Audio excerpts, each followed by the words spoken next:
Oke, selamat malam Pak Andri, selamat malam teman-teman. Izinkan saya memperkenalkan diri. Saya Nyoman Krisnawira Yuda dengan NPM Akhir 17. Di sini saya akan menjelaskan langkah-langkah untuk menjalankan EC2 instance di local stack dan AWS ILC. Nah, sebelum teman-teman memulai menjalankan perintah-perintah untuk EC2 local stack, sebelumnya teman-teman harap membuka aplikasi Docker Desktop. Sini saya sudah membukanya. Lalu kemudian harap teman-teman mendownload dua file ini, yaitu AWS CLI dan local stack. Untuk file local stack ini sudah tersedia di web local stack-nya, dan untuk AWS CLI ini teman-teman bisa download sendiri di JMD maupun di Jupyter Lab atau Python.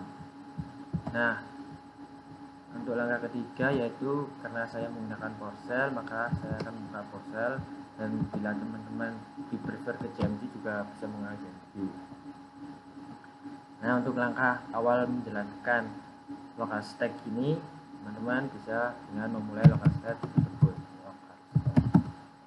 Untuk perintahnya bisa seperti ini, local stack start, lalu enter. Nah, ini alasan untuk kenapa harus membuka Docker terlebih dahulu, karena local stack ini dijalankan di Docker Desktop. Selain itu, ketika membuka local stack ini, Windows PowerShell ini tidak bisa menginputkan perintah lain, maka kita akan menggunakan PowerShell yang lain, dan status dari local stack ini telah ready, dan dimana local stack ini sudah siap untuk digunakan.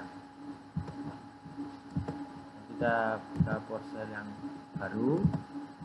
Nah, untuk langkah awal dari menjalankan local stack di situ,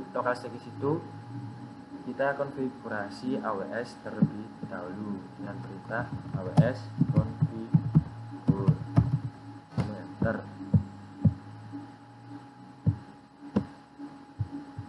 Nah, setelah muncul output AWS Access Key ID, nah teman-teman bisa mengisi ini dengan kalimatnya ada di dalam kurung. Karena dalam kurungnya kalimatnya tes, maka saya akan mengisi tes, lalu tes lagi, lalu as strip 1, lalu js on. Bisa. Nah, untuk langkah kedua,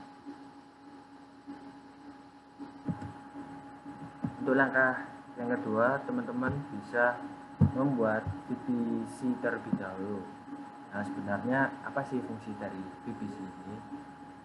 VPC ini digunakan untuk mengisolasi sumber daya di AWS, dimana fungsinya untuk mensimulasikan lingkungan jaringan di situ di lokasi agar menyerupai AWS asli.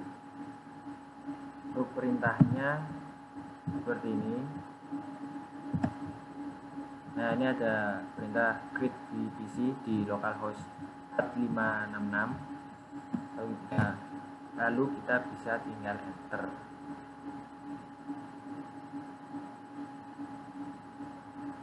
Nah, untuk outputnya sendiri seperti ini. Terdapat owner ID, instance tenancy, dan yang terpenting yaitu VPC ID telah terbentuk. Lalu yang kedua, kita akan membuat subnet. Subnet sendiri merupakan bagian dari VPC yang mengalokasikan IP dan mengatur lalu lintas jaringan.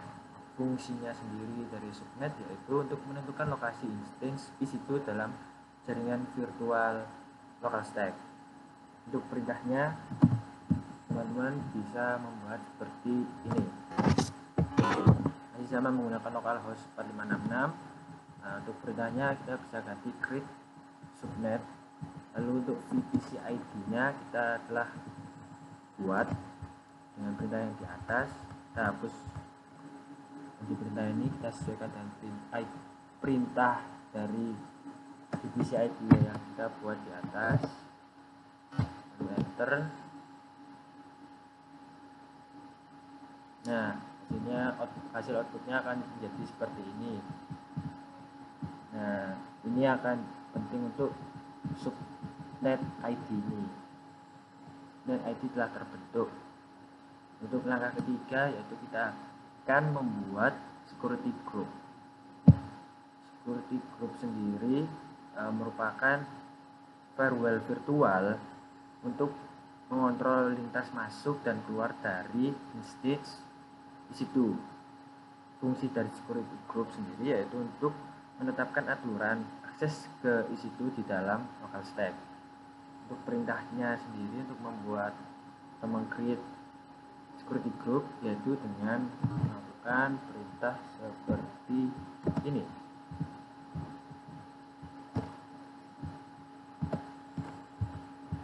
Dimana VPC ID-nya kita sesuaikan dengan sebelumnya, VPC ID yang sebelumnya,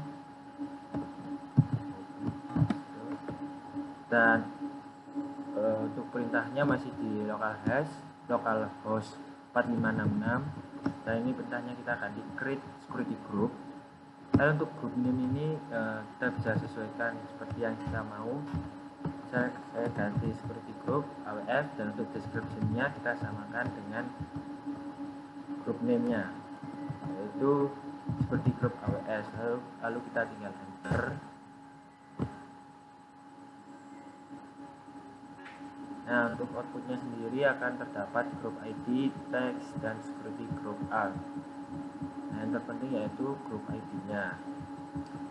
Lalu kita jalankan instance. Ini sendiri yaitu mesin virtual yang dibuat dari layanan seperti situ yang kita pakai saat ini.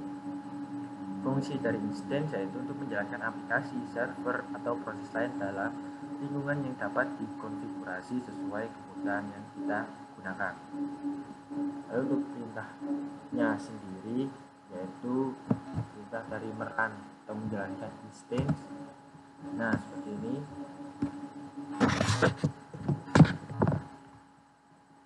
Masih sama di localhost 4566.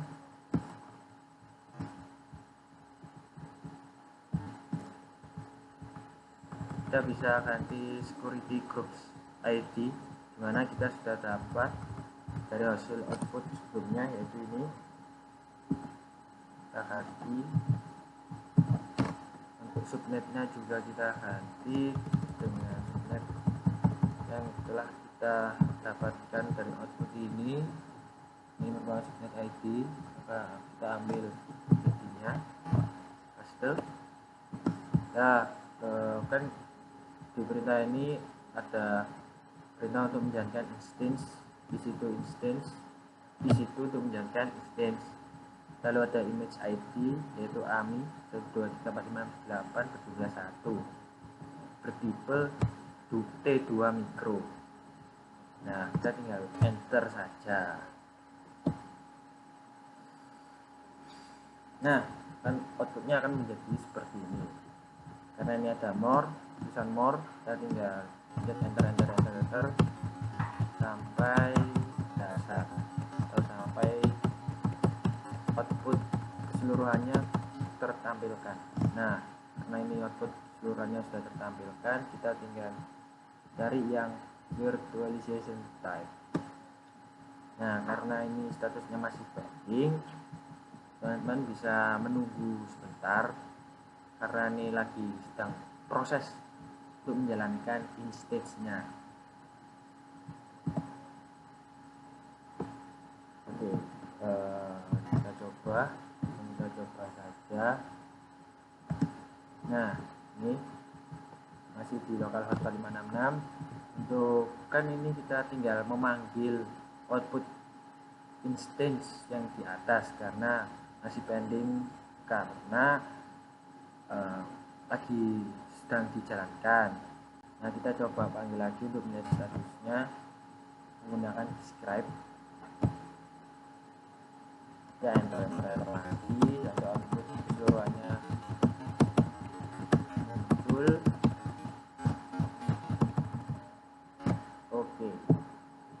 Nah, di virtualization ini statusnya sudah running. Nah, seterusnya sudah running, kita tinggal lakukan tahap akhir, yaitu melakukan terminate instance. Terminate instance sendiri yaitu untuk menghentikan dan menghapus instance EC2, dimana fungsinya menghapus EC2 ini yang tidak lagi, dimana fungsinya untuk menghapus instance EC2 yang tidak lagi digunakan di local stack. Teman-teman bisa ganti instance ID nya ini dari yang kita telah dapat di virtualization ini. Ini beberapa instance ID, kita copy, enter. Oke, hasilnya yaitu instance ID sudah berhasil kita set down dan privacy state sudah kita jalankan, mana artinya local stack sudah berjalan. Mungkin itu saja yang bisa saya sampaikan terkait tutorial untuk menjalankan local stack di situ dan AWS CLI. Bila ada salah kata maupun tindakan, saya mohon maaf. Sekian, terima kasih.